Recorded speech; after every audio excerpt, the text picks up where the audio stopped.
Good morning વિદ્યાર્થી મિત્રો. જો આ પાઠનો લગભગ અંતિમ પ્રશ્ન છે, થોડી સમજ માટે ધ્યાન રાખવું પડશે, અન્યથા ખબર નહીં પડે મિત્રો. એટલે આ લેક્ચર જોતા હો તો બરાબર ધ્યાન કેન્દ્રિત કરીને તમે અભ્યાસ કરશો. ફેરામેગ્નેટિક પદાર્થ માટે હિસ્ટેરેસિસ લૂપ એટલે બંધ ગાળો, બી વિરુદ્ધ એચનો આપણે આલેખ તૈયાર કરવાનો છે. આપણે અગાઉ એક પ્રશ્નમાં તમને વાત કરેલી, ફેરામેગ્નેટિક પદાર્થની અંદર ડોમેન બંધારણ હોય છે. દરેક ડોમેન પોતે મેગ્નેટનો ગુણ ધરાવે છે, પણ જ્યારે આખા પદાર્થની વાત કરવામાં આવે તો આ બધા ડોમેનો અસ્ત વ્યસ્ત હોય એટલે એનું મેગ્નેટાઇઝેશન શૂન્ય. એટલે આ ફેરોમેગ્નેટિક પદાર્થ ધારો કે અત્યારે કોઈ ચુંબકનો ગુણ ધરાવતો નથી. તમે ધારો કે આવો એક સોલેનોઇડ લો, પાસે વીંટેલા અલગ કરેલા વાહક તારનું હેલિકલ ગૂંચળું મેં ચિત્રમાં નાનું દોર્યું છે, પણ મોટો સોલેનોઇડ છે. જો આ સોલેનોઇડમાં એકમ લંબાઈ દીઠ ઓટાની સંખ્યા, ધારો કે એકમ લંબાઈ દીઠ ઓટાની સંખ્યા, ખાલી તમને સમજાવવા માટે હું આંકડો લઈ લઉં કે 50 છે ભાઈ. એકમ લંબાઈમાં ધારો કે 50 ઓટા છે. જો તમે આમાં પ્રવાહ પસાર કરો તો અંદરના વિસ્તારમાં ચુંબકીય ક્ષેત્ર ઉત્પન્ન થાય, અને આપણે એકમ લંબાઈ દીઠ ચુંબકીય ક્ષેત્રની તીવ્રતા કહેતા હતા, ચુંબકીય તીવ્રતા એચ. અને અગાઉ એક પ્રશ્નમાં આપણે એચનું આ સૂત્ર પણ લીધેલું, એચ બરાબર એનઆઈ. પણ જો એન 50 હોય તો આપણું સૂત્ર બને 50I. જો તમે આ કળ મૂકી, શરૂઆતમાં જો કળ નહીં મૂકી હોય તો પ્રવાહ નહીં વહેતો હોય તો પ્રવાહ 0, તો અહીંયા આઈની કિંમત 0 મૂકશો તો એચ બરાબર 0 થશે. જો તમે આ રિયોસ્ટેટની મદદથી પ્રવાહ બદલશો, ધારો કે પ્રવાહ વધારીને મેં 1 એકમ કર્યો તો અહીંયા 1 મૂકો તો 50 × 1 એટલે 50, તો એચની કિંમત 50 બને. જો પ્રવાહ હજુ વધારું, પ્રવાહ 2 એમ્પિયર કરું તો એચ બરાબર 100 થશે. જો પ્રવાહ 3 એકમ કરું તો એચ બરાબર 150 થશે. અને જો પ્રવાહ 4 કરું તો એચ બરાબર 200 થશે. ટૂંકમાં આ એચનું મૂલ્ય તમે ઈચ્છો તો રિયોસ્ટેટની મદદથી પ્રવાહ બદલી શકાય. જો કોઈ વિદ્યાર્થી બેટરી આમ ઊંધી જોડે તો આ પ્રવાહ અત્યારે જો બેટરી મેં આમ જોડી તો ધન અહીં છે ને ઋણ અહીં, એટલે રૈવાજિક રીતે પ્રવાહ આમ જતો હશે. અને જો સોલેનોઇડમાં પ્રવાહ આમ જાય તો એ તીવ્રતા તમને એચ આમ મળે, એટલે ચુંબકીય ક્ષેત્રની તીવ્રતા એચ આમ મળે. કારણ કે દરેક ઓટામાં આ દિશામાં પ્રવાહ જવાનો, અને જો આ રીતે પ્રવાહ જતો હોય તો આપણા જમણા હાથની મુઠ્ઠીના નિયમ પ્રમાણે પ્રવાહ જો આમ હોય તો અંગૂઠોની દિશા એ ચુંબકીય ક્ષેત્ર બતાવે, તો સોલેનોઇડની ચુંબકીય તીવ્રતા આમ મળે. પણ જો તમે આ બેટરીના છેડા ઉલટ સુલટ કરી દેશો કે આ ઋણને આ બાજુ ધનને આ બાજુ લાવી દઉં મિત્રો, તો જો હવે પ્રવાહ આમ જવાનો અને પ્રવાહ આમ ઊંધો વહેવાનો, અને પ્રવાહ ઊંધો વહે તો ચુંબકીય તીવ્રતા આમ ઊંધી આવી જાય, એટલે એની દિશા ઉલટાઈ જાય. જો તમે પ્રવાહ વધારશો તો એચનું મૂલ્ય વધશે, પણ ઊંધી દિશામાં. એટલે આપણે એ આલેખમાં જો એક અક્ષ એચની દોરી છે, પણ આ બાજુ એચનો મૂલ્ય મેં ધન લખ્યો છે, 0, 100, 200 એવો, અને આ બાજુ એચનો મૂલ્ય -100, -200, તો આ એચનો મૂલ્ય ઋણ છે. એનો મતલબ શું? ઊંધી દિશામાં તમે પ્રવાહ પસાર કર્યો એટલે ઊંધી ચુંબકીય તીવ્રતા ઉત્પન્ન થઈ. ઊભી અક્ષ ઉપર આપણે બીનો મૂલ્ય લઈશું, અને બી બરાબર μ0H+m. જો તમે આ શરૂઆતમાં આ સરિયાની વાત કરો કે શરૂઆતમાં સરિયામાં બધી ડોમેન્સ અસ્તવ્યસ્ત હોવાથી મેગ્નેટાઇઝેશન શૂન્ય, અને આ સરિયાને તમે આ સોલેનોઇડની અંદર મૂકી દો. દાખલા તરીકે આ સરિયાને હું આ સોલેનોઇડની અંદર મૂકી દઉં મિત્રો,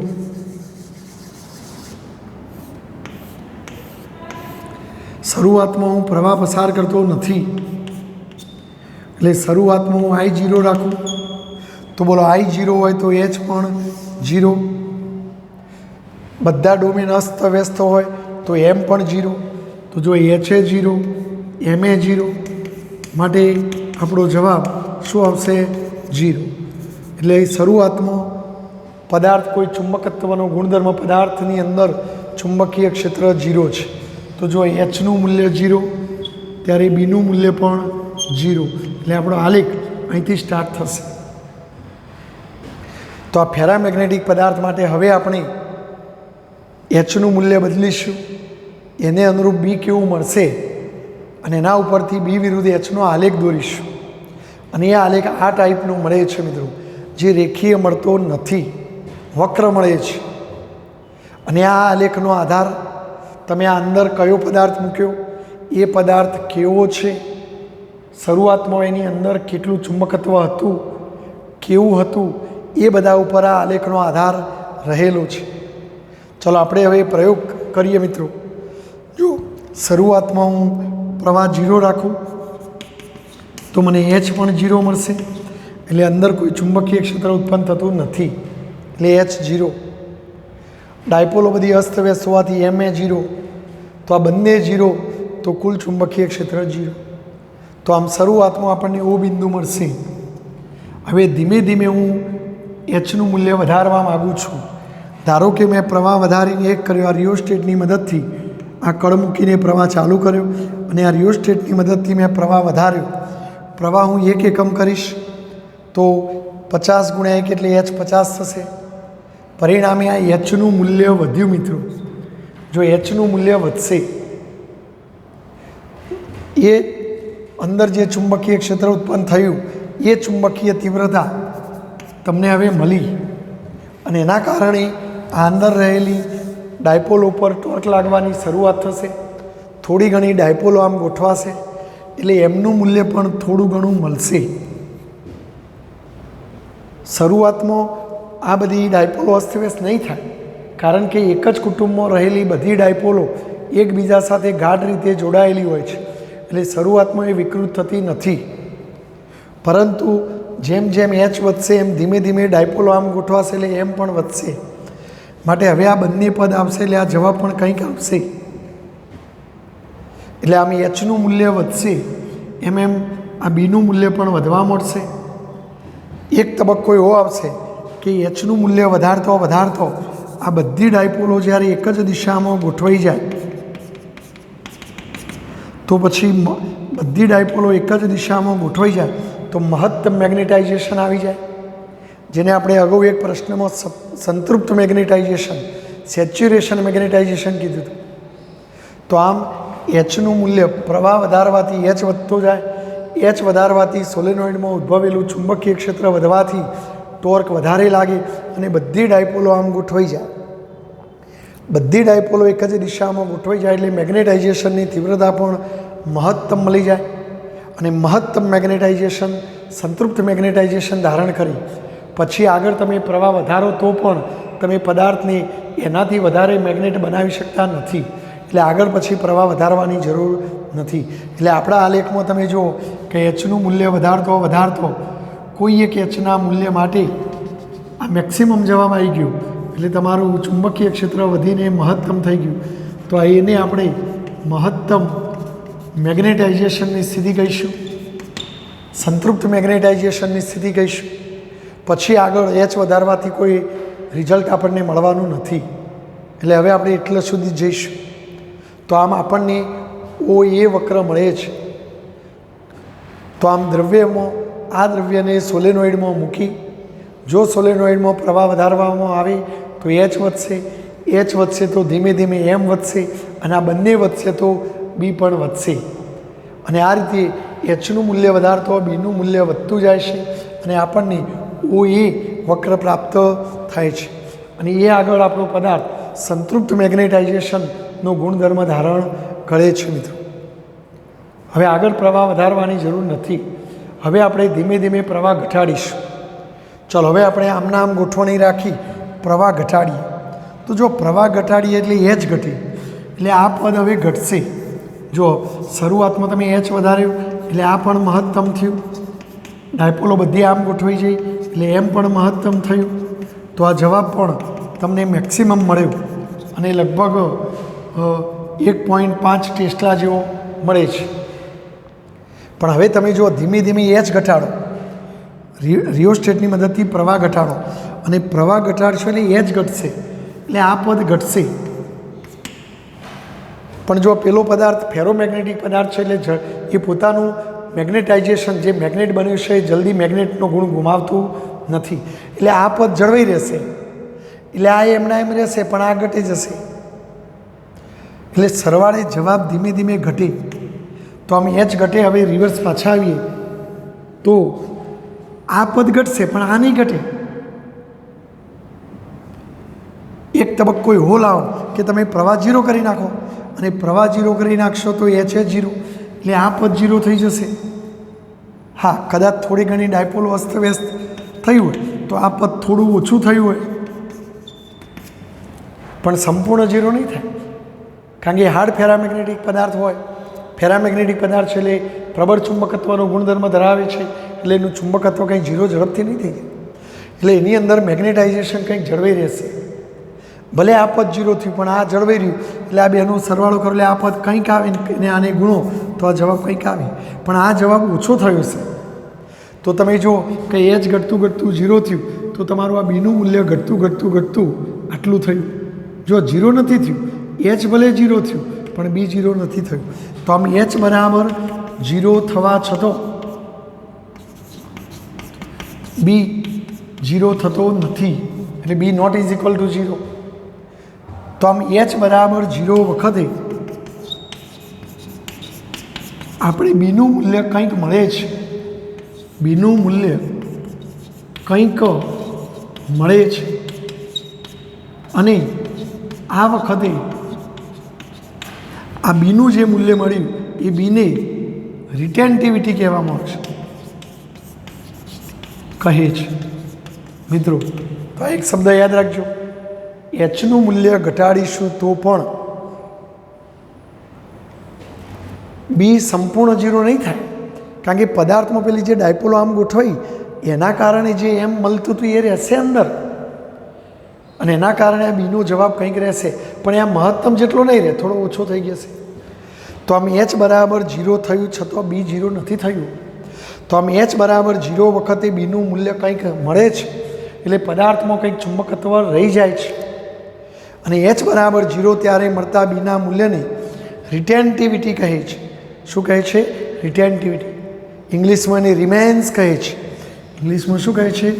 રિમેન્સ કહે છે. તો તમને વ્યાખ્યા પૂછાય રિટેન્ટિવિટી એટલે શું? તો એચ બરાબર જીરો વખતે મળતા બીના મૂલ્યને રિટેન્ટિવિટી કહે છે. તો તમે જોઈ શકો છો, અને આ બી આગળ બીનું મૂલ્ય કંઈક જળવાઈ રહ્યું તો એ રિટેન્ટિવિટી કહેવાય. અને એ બીનું મૂલ્ય જો આ એક કરતાં થોડું વધુ છે મિત્રો, એટલે લગભગ 1.2 ટેસ્લા જેવું, લગભગ એપ્રોક્સિમેટલી 1.2 ટેસ્લા જેવું છે મારા આલેખમાં, રાઈટ. હવે આપણે એક કામ કરીએ, આ બેટરીના છેડા ઉલટાવી દો. તો હવે જો પ્રવાહ ઊંધી દિશામાં જશે, અને પ્રવાહ ઊંધી દિશામાં જાય તો પેલું ચુંબકીય ક્ષેત્ર ઊંધું મળે, એટલે આ ઊંધું મળે ભાઈ. ઊંધું એટલે હવે ઋણ થાય. પેલી ડાયપોલો આમ ગોઠવણી હતી એટલે એનું મેગ્નેટાઇઝેશન ઓમ હતું, અને હવે તમે પ્રવાહ ઊંધી દિશામાં લો એટલે ઊંધી દિશામાં ચુંબકીય તીવ્રતા આવે તો એક માઇનસ થાય ને એક પ્લસ થાય. જો તમે આ ઊંધી દિશામાં વધારતા જો તો એક તબક્કો એવો આવવાનો કે આ બે પદ ભેગો થઈને આ જવાબ જીરો બનાવી દે. તો જો હવે તમે ઊંધી દિશામાં એચનું મૂલ્ય વધારતા જો તો એક તબક્કો એવો આવવાનો કે એચના કોઈ એક મૂલ્ય માટે બી જીરો થઈ જશે. ભલે હા, થોડા ડાયપોલો અસ્તવ્યસ્ત હોય કારણ કે હવે ઊંધી દિશામાં ટોર્ક લાગે, પણ જો થોડું ઘણું મેગ્નેટાઇઝેશન ઓમ હોય, ચુંબકીય તીવ્રતા થોડી ઘણી આમ હોય તો પેલું પ્લસ ને પેલું માઇનસ થઈને જીરો થઈને કુલ જવાબ જીરો લાવી દે. તો એચના કોઈ એક મૂલ્ય માટે બી જીરો થઈ જાય. તો તમે આ લેખમાં જોઈ શકો છો કે ઊંધી દિશામાં એચ લેવાથી આ બીનું મૂલ્ય જે કંઈક જળવાઈ રહ્યું હતું એ હવે ઘટીને જીરો થઈ ગયું સી આગળ, બરાબર. તો એચના કોઈ એક મૂલ્ય માટે બી જીરો થઈ જાય તો એ વખતનું આ એચનું જે મૂલ્ય હોય એ એચના મૂલ્યની કોર્સિવિટી કહેવામાં આવશે. શું કહેવામાં આવશે? કોર્સિવિટી. તો જો કોઅર્સિવિટીની વ્યાખ્યા શું મિત્રો? તો એચના જે મૂલ્ય માટે પેલું ચુંબકીય ક્ષેત્ર બી 0 થઈ જાય એ વખતના એચના મૂલ્યને કોઅર્સિવિટી કહેવામાં આવે છે. અહીં તમે જો આ -100 અને આ 100 કરતાં થોડું ઓછું એટલે એચનું મૂલ્ય લગભગ 90 જેવું હશે, 90 આસપાસ હશે. તો રિટેન્ટિવિટીનો અર્થ સમજી ગયા? એચનું મૂલ્ય ઘટાડતા જઈએ છીએ તો બીનું મૂલ્ય ધીમે ધીમે ઘટે છે. એચ 0 કરી નાખ્યું તો પણ બી કંઈક જળવાઈ રહ્યું. તો એચના 0 મૂલ્ય માટે બીનું મૂલ્ય જે જળવાઈ રહે એ બીને રિટેન્ટિવિટી કહેવાય. હવે ઊંધી દિશામાં તમે એચ વધારતા જો તો આ પદ માઇનસ થવાથી એક તબક્કે જવાબ 0 થઈ જાય. તો એચના જે મૂલ્ય માટે બી 0 થઈ જાય તો એ વખતે એચના મૂલ્યને કોઅર્સિવિટી કહેવાય. હજુ તમે ઊંધી દિશામાં એચ વધારતા જો તો હવે જો ઊંધી દિશામાં એચ વધે તો આ જે થોડા ઘણા ડાયપોલો આમ રહી ગયા હતા એમને એ ટોર્ક લાગે ને બધું અસ્તવ્યસ્ત થઈ જાય અને એ પણ એક તબક્કે અસ્તવ્યસ્ત થઈ જાય એટલે મેગ્નેટાઇઝેશન 0 થાય. હવે એ 0 થાય ને આ માઇનસ છે તો હવે તમારું બી ઊંધી દિશામાં ઋણ થાય. તો હવે જો બી ઊંધી દિશામાં ઋણ થાય એટલે ભલે આ એચ ઊંધી દિશામાં વધે પણ આ 0 થઈ જાય એટલે ઊંધી દિશામાં હવે બી વધશે. હવે હજુ તમે ઊંધી દિશામાં પ્રવાહ વધારતા જો તો આ હવે વધતું જાય એટલે આ મહત્તમ થાય અને હવે આ બધી ડાયપોલ ઉપર ટોર્ક લાગીને એ પણ ઊંધી દિશામાં ગોઠવાય. તો ઊંધી દિશામાં ગોઠવાય તો ઊંધી દિશામાં મેગ્નેટાઇઝેશન આવે તો હવે એ પણ મહત્તમ મળે. તો જો એ ઊંધી દિશામાં મહત્તમ, પેલું એ ઊંધી દિશામાં મહત્તમ એટલે આ ઋણ અને આ ઋણ અને બે જ્યારે મહત્તમ થાય તો આ મહત્તમ થાય. તો ઊંધી દિશામાં ચુંબકીય ક્ષેત્ર મહત્તમ થાય અને બધી ડાયપોલો જ્યારે આમ ગોઠવાઈ જાય ત્યારે સેચ્યુરેશન મેગ્નેટાઇઝેશન થાય. તો આપણે ઊંધી દિશામાં એચના મૂલ્ય માટે ઊંધી દિશામાં બી મહત્તમ બતાવ્યું -1.5. તો આપણને આલેખ આર્યો મળશે, સીડી વક્ર મળશે અને આ વક્ર રેખીય નથી હોતો, વક્ર જેવો હોય છે. હવે ઊંધી દિશામાં સેચ્યુરેશન મેગ્નેટાઇઝેશન આવી ગયું એટલે હવે ઊંધી દિશામાં પ્રવાહ વધારવાથી કોઈ લાભ મળશે નહીં કારણ કે બધા ગોઠવાઈ ગયા આમ. એટલે જો મિત્રો ફરી એકવાર, પહેલાં બધે ડાયપોલો અસ્તવ્યસ્ત એટલે એમ એ 0, પ્રવાહ નહોતો મોકલ્યો એટલે આ એ 0 એટલે બી એ 0. પછી તમે પ્રવાહ ચાલુ કર્યો તો પ્રવાહ ચાલુ કર્યો એટલે એચ વધતો ગયો, આ થોડું થોડું વધતું ગયું. એક તબક્કો એવો આવ્યો કે આ મહત્તમ થયું, બધી ડાયપોલો આમ ગોઠવાઈ છે એટલે આ મહત્તમ થયું એટલે બી એ મહત્તમ થયું એટલે આપણને આવો આલેખ મળે જેને મહત્તમ સેચ્યુરેશન મેગ્નેટાઇઝેશન કહેવાય. હવે તમે પ્રવાહ ઘટાડો તો આ ઘટતું જાય, આ એટલું બધું ન ઘટે, આ ઓછું ઘટે. આ 0 કરી નાખો તો આ 0 નહીં થયું હોય માટે તમારો બી 0 નહીં થાય. તો આમ એચ ઘટીને 0 થાય તો બી ઘટીને થોડું ઓછું થશે અને આ બીને રિટેન્ટિવિટી કહેવાય. હવે તમે રિયોસ્ટેટ આ બેટરી ઊંધી કરીને ઊંધી દિશામાં પ્રવાહ ચાલુ કરો તો એચનું મૂલ્ય ઊંધી દિશામાં આવશે એટલે આ પદ ઘટશે એટલે હવે બી ઘટવા મળશે. એક તબક્કો એવો આવશે કે આ બે પદો એવો થશે કે જેથી જવાબ 0 થઈ જાય. તો એચના જે મૂલ્ય માટે બી 0 થાય એચને કોઅર્સિવિટી કહેવાય. હજુ તમે ઊંધી દિશામાં એચ વધારો તો હવે પેલી ડાયપોલ બધી આમ ઊંધી થવા મળશે. એક તબક્કો એવો આવશે કે ઊંધી દિશામાં એચના કોઈ એક મૂલ્ય માટે બધી ડાયપોલો ઊંધી ગોઠવાઈ જાય તો મહત્તમ મેગ્નેટાઇઝેશન થઈ જાય. તો ઊંધી દિશામાં એમ એ મેક્સિમમ, ઊંધી દિશામાં એચ એ મેક્સિમમ, તો બી એ મેક્સિમમ, તો સીડી વક્ર મળે. હવે આપણે આ ઊંધી દિશાવાળો પ્રવાહ ઘટાડીએ તો જો આ ઘટે પણ આના કારણે જવાબ કંઈક રહે. તો હવે જો પાછું આ ઘટાડીશું તો પછી જવાબ કંઈક રહેશે.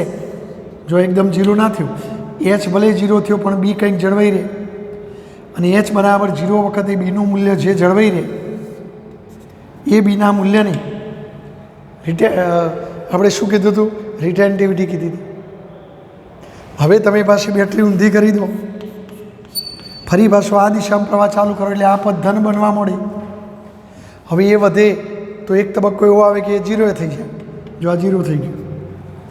હવે તમે ઊંધી દિશામાં પ્રવાહ ચાલુ કરો તો આ પદ વધતું જાય તો હવે પેલી ડાયપોલો પણ ધીમે ધીમે આમ ફરવા મળે. એક તબક્કો એવો આવે કે પાછો આમ મેક્સિમમ થઈ જાય તો બે મેક્સિમમ થઈ જાય એટલે તમારો આલેખ આમ થઈને અહીં આવી જાય. તો આ એક ચક્ર પૂરું થયું મિત્રો.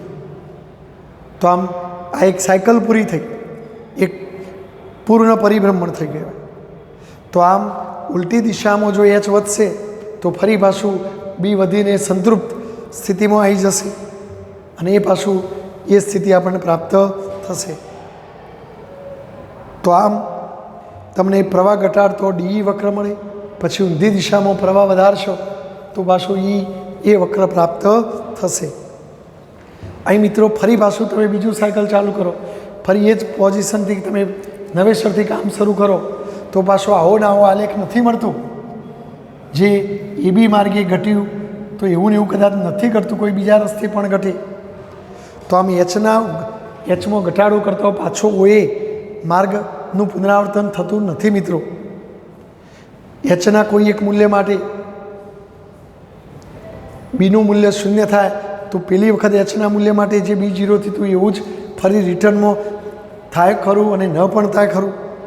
તો એચના કોઈ એક મૂલ્ય માટે બીનું મૂલ્ય આ કિસ્સામાં બદલાઈ પણ જાય, એટલે કે બીનું એક અને માત્ર એક મૂલ્ય અનન્ય મળતું નથી. અને આમ તમે મેગ્નેટ કર્યા અગાઉ બીના ગુણધર્મો જે પદાર્થમાં કેવા હતા એના ઉપર આ બધો આધાર રહે છે. એટલે આલેખ આવો ને આવો મળવો જરૂરી નથી. અને આ ઘટનાને હિસ્ટરીસિસ કહેવામાં આવે છે. શું કહેવામાં આવશે? હિસ્ટરીસિસ. અને હિસ્ટરીસિસનો અર્થ થાય પાછળ પડવું.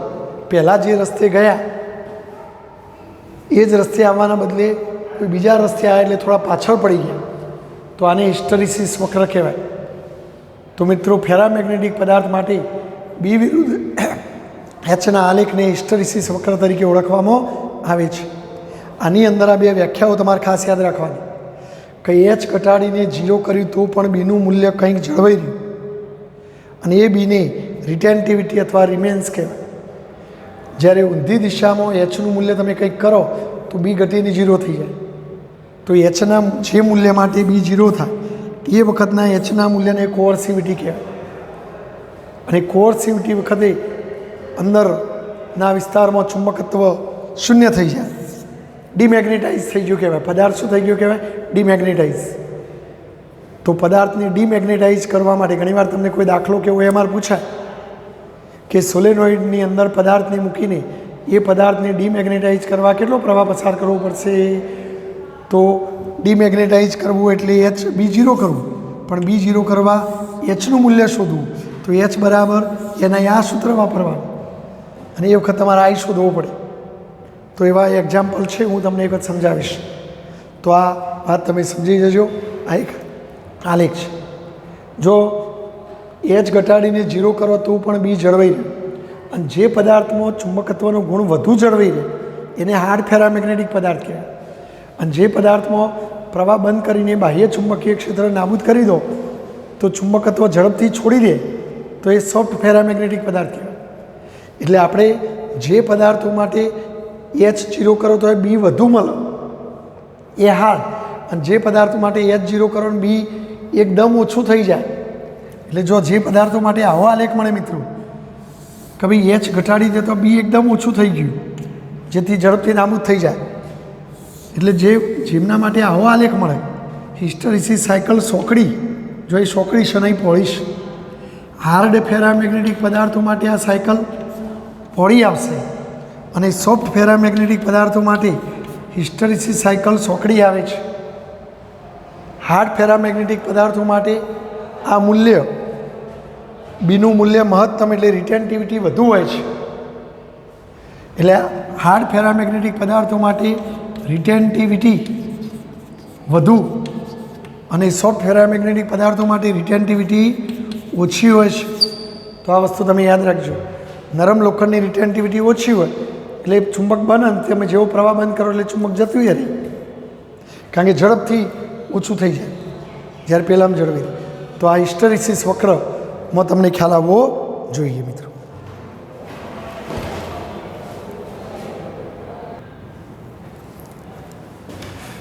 જો વિદ્યાર્થી મિત્રો ચુંબકનું ચેપ્ટર આપણે ભણ્યા, તો હવે આપણે જોઈએ કાયમી ચુંબકો અને વિદ્યુત ચુંબકો. શબ્દ જ જુઓ, કાયમી એટલે કાયમ માટે ચુંબકનો ગુણ ધરાવતા. તો જે દ્રવ્યો ઓરડાના તાપમાને આપણા નોર્મલ ટેમ્પરેચરે જે દ્રવ્યો ઓરડાના તાપમાને લાંબા સમય સુધી લાંબા સમય સુધી ચુંબકત્વનો ગુણધર્મ યાની કે ફેરોમેગ્નેટિઝમનો ગુણધર્મ જાળવી રાખે એમને કાયમી ચુંબક કહેવામાં આવે છે. જેમ કે આપણે હોકાયંત્રમાં વાપરતા હોઈએ સોયાકાર ચુંબક કાયમી ચુંબક છે. ઘણા ગજિયા ચુંબક તો એ કાયમી ચુંબક છે. ચુંબક કેવી રીતે બનાવવું? તો એ ચુંબક બનાવવાની રીતો આપણે અગાઉ પણ એક બે રીતની વાત કરેલી કે ભાઈ લોખંડની પટ્ટીને તમારે ચુંબક બનાવવું હોય તો આવા લોખંડમાં બધા ડાયપોલો અસ્તવ્યસ્ત હોય. જો બધા ડાયપોલો એક જ દિશામાં ગોઠવાય તો લોખંડ પણ ચુંબક બને. પણ એ ડાયપોલોને એક જ દિશામાં ગોઠવવા માટે તમારે બહારથી કોઈ ચુંબકીય ક્ષેત્ર એના ઉપર લાગુ પાડવું પડે. અને એ માટે આપણે અગાઉ કીધેલું કે તમારી પાસે આવો એક કોઈ બીજો ગજિયો ચુંબક હોય તો ગજિયા ચુંબકનો એક છેડો આ લોખંડની પટ્ટીની ઉપર આમ રાખી એક જ દિશામાં ઘસ્યા કરો. યાની કે એક પ્રકારે તમે બાહ્ય ચુંબકીય ક્ષેત્ર એક જ દિશામાં લાગુ પાડો છો તો પેલી ડાયપોલો ક્રમશઃ એક જ દિશામાં ગોઠવાઈ અને તમારો આ ટુકડો ચુંબક બની જાય. તો એક આ ટેકનિકથી આપણે ચુંબક બનાવી શકીએ. હમણાં જ એક હિસ્ટેરિસિસના આલેખમાં પણ આપણે જોયા કે ભાઈ ફેરામેગ્નેટિક સળિયામાં બધા ડોમેન્સ અસ્તવ્યસ્ત હતા, પણ જો તમે એને સોલેનોઇડની અંદરના વિસ્તારમાં મૂકી સોલેનોઇડમાંથી પ્રવાહ પસાર કરો તો એ પ્રવાહને કારણે સોલેનોઇડમાં જે ચુંબકીય ક્ષેત્ર ઉત્પન્ન થાય એ ચુંબકીય ક્ષેત્ર આ ડોમેનની ડાયપોલ ઉપર ટોર્ક લગાડી એ બધાને એક જ દિશામાં ગોઠવી એને ચુંબક બનાવી શકે. તો એ વખતે આ સળિયાને આપણે ચુંબક બનાવી શકીએ. તો આ એક બીજી રીત કે સોલેનોઇડની અંદરના વિસ્તારમાં મૂકી સોલેનોઇડમાં વિદ્યુત પ્રવાહ પસાર કરવાથી પણ તમારો સળિયો ચુંબક બની જાય. અને જૂના જમાનાના એ વખતના લોકોની વાત કરું, કારણ કે એ વખતે કદાચ આ સોલેનોઇડ જેવી ટેકનિક એમની પાસે નહોતી, તો એ વખતના લોકો એટલું તો જાણતા કે પૃથ્વી ચુંબકના ગુણો ધરાવે છે અને પૃથ્વીનું ચુંબકીય ક્ષેત્ર ઉત્તર દક્ષિણ છે. એટલે એ લોકો શું કરતા કે આવો લોખંડનો સળિયો હોય એ સળિયાને ઉત્તર દક્ષિણ દિશામાં જકડી રાખતા. એટલે પેલું પૃથ્વીનું ચુંબકીય ક્ષેત્ર ડાયપોલોને થોડું ટોર્ક લગાડવાનો પ્રયત્ન કરે, પણ પૃથ્વીનું ચુંબકીય ક્ષેત્ર નબળું હોય તો હવે એ લોકો શું કરતા કે આ સળિયાને આ રીતે જકડી રાખી અને કોઈ હથોડી કે એવો કોઈ વસ્તુ લઈને આમ ટીપ્યા કરતા. અને આમ ટીપવાથી શું થાય કે ડાયપોલોને ટીપવાથી ધ્રુજારી ઉત્પન્ન થાય તો એ વખતે એ ડાયપોલોમાં હલનચલન કરે અને એ વખતે પેલું પૃથ્વીનું ચુંબકીય ક્ષેત્ર તકનો લાભ લઈ ટોર્ક લગાડીને એ ડાયપોલોને ક્ષેત્રને સમાંતર ગોઠવી દે અને એ રીતે સળિયામાં ડાયપોલો એક જ દિશામાં ગોઠવાઈને ચુંબક બની જાય. તો આમ ચુંબક બનાવવાની 3 ટેકનિકોની આપણે વાત કરી શકીએ કે કોઈ સળિયાને ઉત્તર દક્ષિણ દિશામાં જકડી રાખી એને હળવેથી ટીપ્યા કરવાનું, તો આવું કરવાથી એ સળિયો ચુંબક બની જાય. બીજું, પટ્ટી પર એક જ દિશામાં ચુંબક ઘસવાનું. ત્રીજી રીત, સોલેનોઇડની અંદર સળિયો મૂકી પ્રવાહ પસાર કરો તો પણ એ ચુંબક બની જાય. તો આ રીતે આપણે ચુંબક બનાવી શકીએ. હવે આપણે સૌથી પહેલાં કાયમી ચુંબકોની વાત કરીએ મિત્રો. તો જો એનામાં કાયમી ચુંબક બનાવવું હોય તો ચુંબકત્વનો ગુણ લાંબા સમય સુધી રહેવો જોઈએ. તો આપણે પેલો હમણાં હિસ્ટેરિસિસ વક્ર ભણ્યા કે હિસ્ટેરિસિસ વક્રમાં તમે પ્રવાહ પસાર કર્યો એટલે એચનું મૂલ્ય વધાર્યું તો પદાર્થ મેક્સિમમ ચુંબકત્વનો ગુણધર્મ ધરાવતો બન્યો. અને હવે તમે પ્રવાહ બંધ કરી દો તો પણ જો એનામાં બી વધારે જળવાઈ રહે, એચનું મૂલ્ય 0 કરો તો પણ બીનું મૂલ્ય વધારે જળવાઈ રહે, તો બી વધારે જળવાઈ રહે, પદાર્થમાં ઓલરેડી મેગ્નેટાઇઝેશન વધુ જળવાઈ રહે તો એ પદાર્થ લાંબા સમય સુધી ચુંબકનો ગુણધર્મ જાળવી રાખશે તો એ કાયમી ચુંબક બની શકે. તો આમ કાયમી ચુંબક બનાવવા માટે કેવા દ્રવ્યો વપરાય તો એ દ્રવ્યો તમે હિસ્ટેરિસિસ વક્ર ઉપરથી શોધી શકો કે જે એ બધા દ્રવ્યો માટે તમે હિસ્ટેરિસિસ આલેખ તૈયાર કરો. દાખલા તરીકે કોઈ દ્રવ્યનો હિસ્ટેરિસિસ આલેખ આવો મળ્યો તો જો આનો મિનિંગ શું કે તમે પ્રવાહ 0 કર્યો તો બી થોડું જ જળવાઈ રહ્યું, અને બી જો થોડું જ જળવાઈ રહ્યું હોય તો ઓરડાના તાપમાને એ થોડું જળવાઈ રહ્યું એ ઝડપથી નાબૂદ થઈ જાય તો ચુંબકત્વ છોડી દે. પણ જેનામાં બી વધુ જળવાઈ રહ્યું છે તો બી ઓલરેડી વધુ જળવાઈ રહ્યું હોય તો એ લાંબા સમય સુધી ચુંબક રહી શકે. તો આમ હિસ્ટેરિસિસ વક્ર, જેનો હિસ્ટેરિસિસ વક્ર પહોળો યાની કે બીજા શબ્દોમાં રેટિન્ટિવિટી વધુ એવા પદાર્થો વપરાય. તો આમ કાયમી ચુંબકો બનાવવા માટે હિસ્ટરેસિસ વક્ર ઉપરથી જરૂરી દ્રવ્યો શોધી શકાય. જે પદાર્થોની રેટિનિટિવિટી વધુ હોય એવા પદાર્થો પ્રબળ ચુંબક તરીકે વર્તી શકે, એમની કોઅર્સિવિટી પણ વધુ હોય છે.